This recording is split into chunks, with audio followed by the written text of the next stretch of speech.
Alexandre Moreau n'avait jamais imaginé que sa vie basculerait aussi brutalement un matin d'automne pluvieux à Paris. À peine avait-il franchi les portes vitrées du lycée Victor Hugo, avec son sac à dos usé sur l'épaule et les écouteurs diffusant une chanson de Stromae, qu'un surveillant l'interpella d'un ton sec, presque accusateur. « Moreau, le proviseur veut te voir immédiatement. » Dans son bureau. Son cœur se serra comme un étau. Les couloirs bruissaient déjà de murmures étouffés, de regards en coin qui le suivaient comme des ombres. Il savait pourquoi. La rumeur s'était propagée comme une traînée de poudre depuis la semaine précédente, il était amoureux de Lucas Dupont, son meilleur ami depuis l'enfance. Pas juste un copain, mais quelque chose de plus, de secret, de dangereux dans ce monde où les apparences régnaient encore. En poussant la lourde porte en bois du bureau du proviseur, Alexandre sentit le poids des années s'abattre sur ses épaules. Monsieur Leclerc, un homme d'une cinquantaine d'années aux cheveux grisonnants coupés courts et au regard perçant derrière des lunettes fines, était assis derrière son bureau en acajou, les mains croisées. La pièce sentait le café froid et les vieux livres, un mélange typique des institutions parisiennes. « Assieds-toi, Alexandre, dit-il d'une voix calme, presque trop calme. Sur le mur derrière lui, une photo du président Macron souriait, symbole d'une France tolérante en façade. Mais aujourd'hui, cela ne rassurait personne. Nous avons un problème sérieux. Plusieurs élèves ont rapporté des incidents impliquant toi et Lucas Dupont. Des baisers dans les vestiaires après le sport, des gestes trop intimes lors des sorties de classe. Que as-tu à dire pour ta défense ? Alexandre déglutit difficilement, sa gorge nouée par une peur qu'il n'avait jamais ressentie auparavant. Il n'avait pas embrassé Lucas en public, du moins pas de manière évidente. Mais les regards prolongés, les rires partagés un peu trop forts, les soirées passées ensemble à flâner le long de la Seine jusqu'à l'aube. Tout cela avait alimenté les soupçons. « Monsieur le proviseur, c'est faux », répondit-il d'une voix qui tremblait malgré lui. « Lucas est mon ami depuis toujours. On a grandi ensemble à Montmartre. Rien de plus. » Mais au fond de lui, il savait que c'était un mensonge éhonté. Leur amitié avait muté 6 mois plus tôt, lors d'une nuit d'été dans le parc des Buttes-Chaumont. Lucas avait avoué ses sentiments d'une voix hésitante, et Alexandre, surpris mais submergé par une vague de chaleur inconnue, avait répondu par un baiser timide. Depuis, il vivait dans l'ombre, se retrouvant dans des cafés discrets du Marais ou chez Lucas quand ses parents étaient absents. Paris, avec ses lumières et sa liberté apparente, était leur refuge, mais aussi leur prison. Le proviseur hocha la tête lentement, ses doigts tapotant le dossier ouvert devant lui. Alexandre y aperçut son nom en gras, suivi de notes manuscrites. Très bien. Je dois enquêter pour le bien de l'établissement. Rentre chez toi pour aujourd'hui. Nous reparlerons demain matin. Et évite les ennuis d'ici là. En sortant, Alexandre croisa le regard d'une secrétaire qui baissa les yeux trop vite. Dehors, sous la pluie fine qui tombait maintenant, Lucas l'attendait adossé à un réverbère, son blouson en cuir dégoulinant, les cheveux collés au front. À 17 ans, Lucas avait ce visage angélique qui attirait les regards, avec ses yeux bleus perçants et son sourire en coin qui pouvait désarmer n'importe qui. « Qu'est-ce qui s'est passé ?» demanda-t-il d'une voix basse, tendue comme un fil prêt à rompre. « Ils savent. Ou du moins, ils croient savoir, » murmura Alexandre en s'approchant. Il posa une main sur l'épaule de Lucas, un geste qui, en d'autres circonstances, aurait été anodin, mais aujourd'hui, il semblait chargé de danger, comme si le monde entier les observait. Lucas serra les dents. « C'est Julien qui a parlé, j'en suis sûr. Ce salaud m'a vu t'embrasser l'autre soir près de la fontaine. Il n'arrête pas de nous fixer en cours. » Ils marchèrent en silence vers le métro, les gouttes de pluie masquant les larmes naissantes dans les yeux d'Alexandre. À la maison, dans l'appartement exigu du 18e arrondissement, sa mère, Claire, une enseignante de français divorcée depuis 10 ans, l'accueillit avec un mélange d'inquiétude et de fatigue. Le lycée a appelé Alex.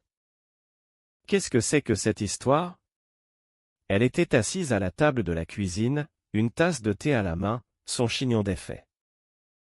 Son père, un avocat d'affaires conservateur qui vivait maintenant à Lyon avec sa nouvelle famille, n'était pas là, mais Alexandre imaginait déjà sa réaction explosive au téléphone. Cette nuit-là, allongé dans son lit étroit sous les posters de films français, Alexandre repensa à tout. À leur rencontre à l'école primaire, quand Lucas l'avait défendu contre des bullies. À leurs aventures d'adolescents, à vélo dans les rues pavées. Et à ce moment où tout avait changé, ce baiser volé qui avait allumé un feu impossible à éteindre. Le lendemain, de retour au lycée, la tension était palpable. Les couloirs résonnaient de chuchotements. Un groupe de garçons de la classe de Terminale S, mené par Julien, les fixait avec des sourires moqueurs. Les tapettes, murmura l'un d'eux assez fort pour qu'Alexandre l'entende. Lucas serra les poings dans ses poches, mais Alexandre le retint d'un regard. Ignore-les.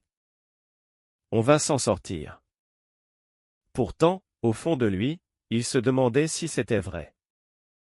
Sa vie, si ordonnée jusqu'alors les bonnes notes, le club de théâtre, les dimanches chez sa grand-mère menaçaient de s'effondrer.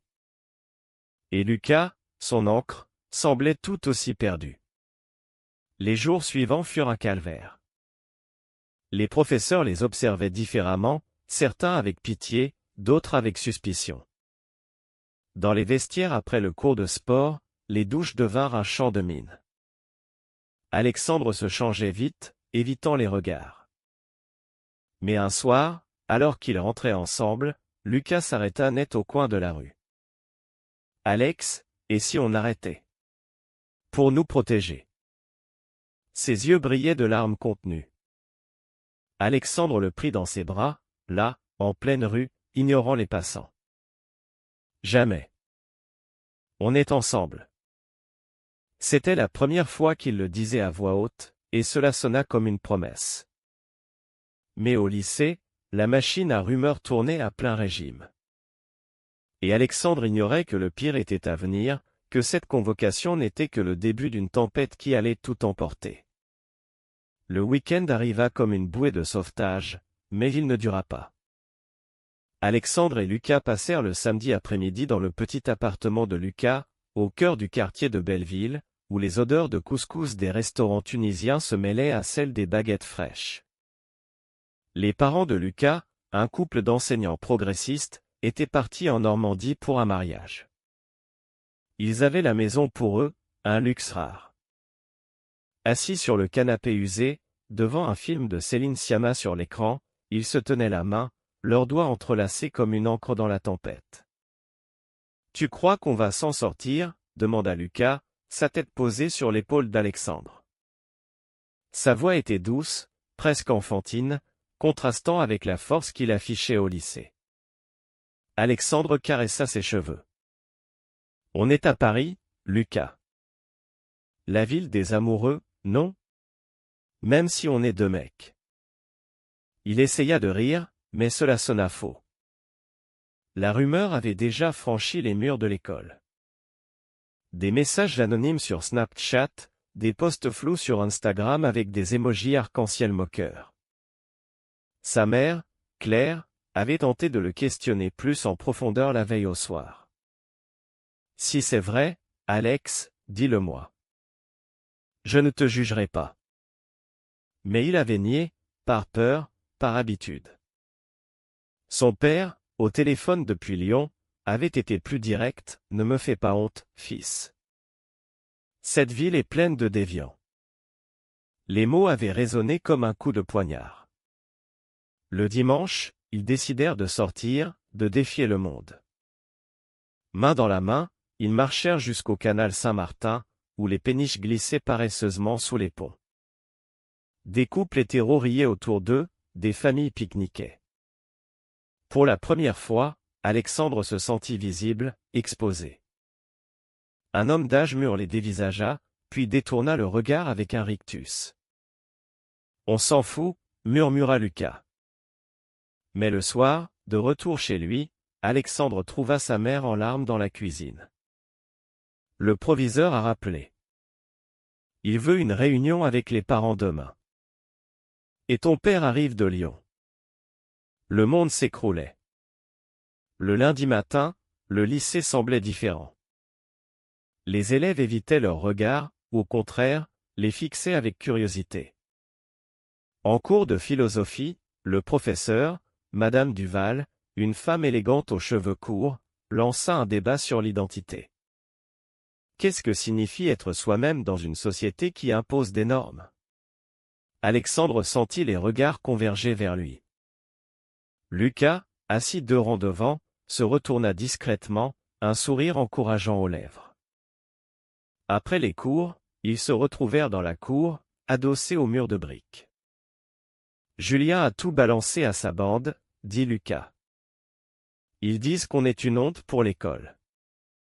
Alexandre serra les mâchoires. Qu'ils aillent se faire voir. On n'a rien fait de mal. Mais la réunion avec les parents fut un désastre. Dans la salle de conférence au mur beige, Monsieur Leclerc présidait, flanqué de la conseillère d'orientation. La mère d'Alexandre était là, palme droite. Son père, costume impeccable, les bras croisés, fixait le sol. Les parents de Lucas, arrivés en retard, semblaient plus ouverts, mais tendus. Les rumeurs nuisent à l'établissement, expliqua le proviseur. Nous devons clarifier. Alexandre, Lucas, êtes-vous prêts à répondre? Le silence s'installa, lourd. Alexandre regarda Lucas, et dans ses yeux, il lut la même peur, le même amour. Oui, dit-il enfin. Nous sommes ensemble. Depuis 6 mois. Les mots tombèrent comme une bombe. Sa mère porta la main à sa bouche. Son père se leva d'un bond. C'est une plaisanterie? Mon fils, hein. Il ne finit pas, mais le mot plana dans l'air. La réunion s'acheva dans le chaos. Dehors, sous la pluie battante, Lucas prit Alexandre dans ses bras. On l'a fait. On l'a dit. Mais Alexandre sentait le vide grandir. Chez lui, son père l'attendait, furieux. Tu vas arrêter ça tout de suite. Je ne tolérerai pas ça sous mon toit. La nuit fut longue, entre disputes et silence. Alexandre se réfugia dans sa chambre, textant Lucas jusqu'à l'aube. Je t'aime, écrivit-il.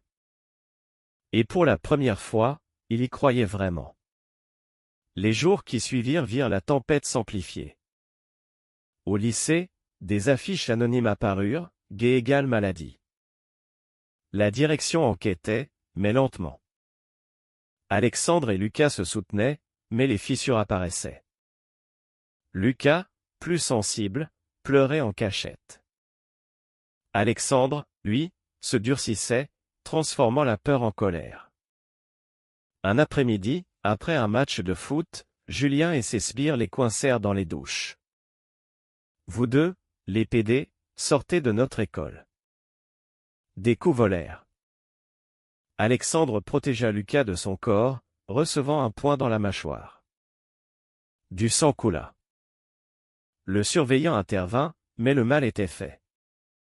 Cette nuit-là, à l'hôpital, avec une pommette gonflée, Alexandre réalisa que leur amour n'était pas seulement une romance. C'était une guerre. La blessure à la mâchoire d'Alexandre guérit en une semaine, mais les cicatrices intérieures s'approfondissaient. Au lycée, l'incident des douches avait fait le tour. Certains élèves, ceux du club théâtre dont Alexandre faisait partie, vinrent le voir discrètement. « On est avec vous » murmura Sophie, une fille aux dreadlocks colorés. Mais les autres, la majorité silencieuse, observaient de loin. La France, avec ses lois sur le mariage pour tous depuis 2013, semblait progressiste, mais dans les couloirs d'un lycée du 19e arrondissement, les vieux réflexes persistaient. Lucas changea. Il devint plus distant, plus protecteur. On devrait peut-être ralentir, dit-il un soir, alors qu'ils étaient assis sur un banc du jardin du Luxembourg, les feuilles d'automne craquant sous leurs pieds. Le soleil couchant peignait le ciel en orange, et Paris vibrait autour d'eux. Alexandre secoua la tête. Non. C'est eux qui doivent changer. Mais au fond, il doutait. Sa mère, Claire, avait fini par accepter, organisant même un dîner avec les parents de Lucas pour discuter. Ce fut tendu, mais civil. Le père d'Alexandre, en revanche, avait coupé les ponts. Ses appels restaient sans réponse, ses messages ignorés. Il finira par comprendre, disait Claire. Alexandre n'en était pas si sûr. La crise familiale culmina lors des vacances de la Toussaint. Alexandre partit chez sa grand-mère à Rouen, une vieille dame aux cheveux blancs qui vivait dans une maison normande pleine de souvenirs. Lucas l'accompagna en secret, prenant le train de nuit. Là, au bord de la Seine élargie, ils purent respirer. Des promenades main dans la main sur les quais, des baisers volés sous les arbres centenaires. Ici, personne ne nous juge, murmura Lucas. Mais le téléphone sonna. C'était Julien, ironiquement, qui appelait pour s'excuser. En réalité, pour semer le doute. Ton père sait tout. Il va te déshériter. Des mensonges, mais ils firent mal. De retour à Paris, la situation empira. Au lycée, une pétition circula, contre les comportements immoraux. Signée par une vingtaine d'élèves, elle visait implicitement Alexandre et Lucas. Le proviseur les convoqua à nouveau. Cette fois, il y avait un médiateur, un psychologue scolaire. Vous n'êtes pas seul, dit-il. Mais pour Alexandre, c'était trop. Il explosa en larmes dans le bureau, avouant ses peurs, la honte, l'isolement, l'avenir incertain. Lucas, à ses côtés, lui tint la main ouvertement. C'était un acte de défi. La famille de Lucas, plus unie, organisa un barbecue chez eux. Des cousins vinrent, certains gays, d'autres hétéros. Pour la première fois, Alexandre se sentit normal. Mais la trahison vint d'où il ne l'attendait pas. Sophie, sa confidente du théâtre, révéla à Julien qu'Alexandre avait pleuré en répétition. Elle a cru bien faire, expliqua Lucas plus tard. Mais la douleur était là. Une bagarre éclata dans la cour, Lucas contre Julien. Cette fois, ce fut Lucas qui prit les coups. À l'infirmerie, il murmura à Alexandre, « Je ferai n'importe quoi pour toi. » Même partir. Les semaines passèrent dans un brouillard. Les notes d'Alexandre chutèrent, mais il s'accrocha. Lucas, lui, s'impliqua dans un groupe de soutien LGBT au lycée, une initiative timide lancée par des profs. Alexandre le rejoignit, hésitant au début, puis avec ferveur. Des discussions sur l'identité, sur l'amour. Pour la première fois, il rencontra d'autres jeunes comme eux, un transgenre de seconde, une lesbienne de terminale. Cela lui ouvrit les yeux. Mais la pression sociale pesait. Sa grand-mère, au téléphone, lâcha, « Dans mon temps, on cachait ça. » Les mots blessèrent. Un soir de novembre, alors qu'il marchait vers la tour Eiffel illuminée, Lucas s'arrêta. « Alex, je t'aime. Vraiment. Mais si ça te détruit. » Alexandre l'embrassa, là, sous les lumières. Ça nous rend plus forts. Pourtant, le doute s'insinuait. Et quand son père réapparut, un samedi pluvieux, pour une discussion d'homme à homme, tout bascula à nouveau. Le père d'Alexandre, Jean Moreau, arriva à l'improviste, son Audi noir garé devant l'immeuble comme un reproche. Costume gris, cravate serrée, il entra dans l'appartement sans un bonjour. Claire tenta de médiatiser, mais il l'ignora. « Assieds-toi, Alexandre. On va régler ça comme des adultes. La conversation vira au monologue. Cette phase passera. Tu es jeune, influençable. Lucas t'a manipulé. Pense à ton avenir, HEC, un bon job. Pas ça. Les mots étaient froids, calculés, comme au tribunal. Alexandre écouta, le cœur battant, puis explosa. Ce n'est pas une phase, papa. C'est moi. Et Lucas n'est pas un manipulateur, c'est l'homme que j'aime. Jean se leva, rouge de colère. Alors, tu choisis. Lui ou la famille? La porte claqua derrière lui. Claire pleura en silence. Alexandre, lui, appela Lucas immédiatement. Viens. J'ai besoin de toi. Ils se retrouvèrent au pied de la butte Montmartre, sous la pluie fine. Lucas le serra fort. On va s'en sortir. Ensemble. Mais les jours suivants furent un enfer.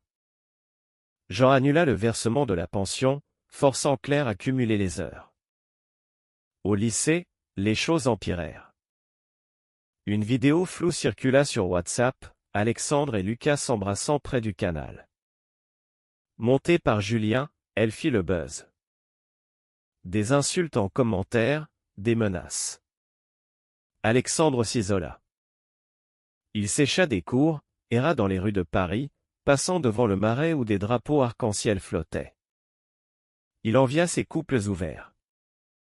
Lucas, inquiet, le chercha partout. Ne me laisse pas tomber, supplia-t-il un soir au téléphone. Mais Alexandre doutait. Était-il égoïste de l'entraîner dans cette tempête? La trahison de Sophie refit surface. Elle avoua avoir parlé à Julien par peur des représailles. Je suis désolé, Alex. Il lui pardonna, mais la confiance était brisée. La crise atteignit son pic lors d'une manifestation contre l'homophobie au Trocadéro. Alexandre et Lucas y allèrent, main dans la main, avec le groupe de soutien. Des banderoles, des cris, amour libre. Mais au milieu de la foule, ils croisèrent le père d'Alexandre, venu en observateur pour un dossier. Leurs regards se croisèrent. Jean détourna les yeux, mais Alexandre vit la douleur. Ce soir-là, Lucas proposa une pause. Peut-être qu'on a besoin d'espace. Pour guérir. Alexandre accepta, le cœur en miettes. Ils passèrent une semaine sans se voir, chacun dans son coin. Alexandre écrivit dans un journal, des poèmes sur la perte, sur l'amour interdit. Mais Paris ne dormait jamais. Lors d'une soirée chez des amis du lycée, Alexandre rencontra Émile, un étudiant en art de 20 ans, ouvertement gai. Ils discutèrent longtemps, de tout. Émile l'embrassa presque, mais Alexandre recula. J'ai quelqu'un. De retour chez lui, il réalisa, Lucas était son tout. Il l'appela. Reviens. Lucas arriva en courant, sous la neige naissante de décembre. Ils passèrent la nuit à parler, à pleurer, à s'aimer. Mais la révélation vint d'ailleurs. Le proviseur, lors d'une assemblée générale, annonça une charte contre le harcèlement. Il cita leurs noms, publiquement. Alexandre et Lucas nous ont ouvert les yeux. Applaudissements timides. Mais pour Alexandre, c'était une victoire amère. Son père envoya un email, « Je me suis trompé. Viens à Lyon ce week-end. » L'espoir renaissait, mais les ombres persistaient. Le voyage à Lyon fut un tournant. Alexandre prit le TGV seul, le cœur lourd. Jean l'attendait à la gare, pas de sourire, mais une poignée de main ferme. Ils allèrent dans un café près de la place Bellecour. J'ai parlé à un thérapeute, admit Jean. J'ai compris que ce n'était pas contre toi. C'est contre moi, mes peurs. Les mots étaient maladroits, mais sincères. Ils parlèrent des heures, de l'enfance d'Alexandre, de ses propres doutes d'adolescent. Ta mère et moi, on n'a pas été parfaits. Mais je veux essayer. Alexandre pleura pour la première fois devant son père. De retour à Paris, il raconta tout à Lucas. Il change. Lentement. Mais la vie au lycée n'était pas finie. Les examens approchaient, et avec eux, la pression. Julien, isolé par ses actes, quitta le groupe. Sophie organisa une soirée de soutien. Là, au milieu des rires, Alexandre réalisa l'ampleur de leur combat. Lucas, plus confiant, parla de son coming out à sa famille élargie. Des oncles homophobes firent des scènes, mais les parents tinrent bon. On est fiers, dirent-ils. Un drame frappa en janvier. La grand-mère d'Alexandre mourut soudainement. Au enterrement à Rouen, sous un ciel gris, Lucas était là, discret. Jean aussi, pour la première fois. La famille se réunit autour du cercueil. Alexandre parla, d'une voix brisée, elle m'a appris à aimer sans jugement. Lucas, en retrait, essuya une larme. Ce soir-là, dans la chambre d'hôtel, ils firent l'amour pour la première fois depuis des semaines, un acte tendre, pas passionné, mais profond. C'était leur façon de guérir. De retour, ils fondèrent un club au lycée, Voix libre. Des ateliers sur l'identité, ouverts à tous. Des élèves vinrent, curieux. Même des profs. Alexandre devint leader, sa voix gagnant en assurance. Lucas, plus en retrait, gérait la logistique. Leur amour s'approfondissait, passant de l'adolescence à quelque chose de mature. Mais un dernier obstacle se dressa, l'orientation post-bac. Alexandre visait Sciences Po, Lucas une école d'art. Les distances les terrifiaient. On se battra, promirent-ils. La fin de l'année approchait. Lors du bal de promo, ils dansèrent ensemble, sous les regards. Pas de moquerie, cette fois. Des sourires. Le proviseur leur serra la main. Vous avez changé l'école. Chez Alexandre, Jean était venu pour le week-end. Ils dînèrent en famille, Lucas inclus. Des rires timides. Mais le sacrifice final vint de Lucas. Il refusa une bourse pour rester à Paris, près d'Alexandre. Tu es mon avenir. Alexandre, touché, pleura. Leur lien était indestructible. Les mois filèrent vers l'été, un été parisien chaud et vibrant. Alexandre et Lucas, diplômés avec mention, fêtèrent chez les parents de Lucas, un barbecue géant avec amis et famille. Jean était là, mal à l'aise mais présent. Je suis fier de toi, fils, murmura-t-il en aparté. Claire rayonnait. Le club Voix libre avait grandi, inspirant d'autres lycées. Alexandre, lors d'une interview pour un journal local, parla ouvertement, l'amour n'a pas de genre. Il nous rend humains. Mais le vrai test vint en juillet. Ils partirent en road trip dans le sud de la France, en Provence, louant une vieille 2CV. Des villages perchés, des champs de lavande, des nuits sous les étoiles. Là, loin de tout, ils purent être eux-mêmes pleinement. Un soir, au bord d'une rivière, Lucas posa la question, et si on se mariait un jour? Alexandre rit, mais son cœur battit plus fort. Oui. Un jour. De retour à Paris, la vie reprit. Alexandre entra à Sciences Po, Lucas aux Beaux-Arts. Ils emménagèrent ensemble dans un studio minuscule du Marais, symbole de leur victoire. Les disputes existaient sur le ménage, les études, mais l'amour triomphait. Un soir d'août, alors qu'ils regardaient la scène depuis leur balcon, Alexandre réalisa, cette rumeur, cette convocation, avait été le catalyseur de leur vie. Des années plus tard, à 30 ans, Alexandre, maintenant journaliste, et Lucas, artiste exposé, regardaient leur fils adoptif jouer. La France avait changé, mais les combats persistaient. Ils se souvenaient de ce matin fatidique au lycée. Et se demandaient, l'amour véritable transcende-t-il toujours les préjugés? Vrai ou faux?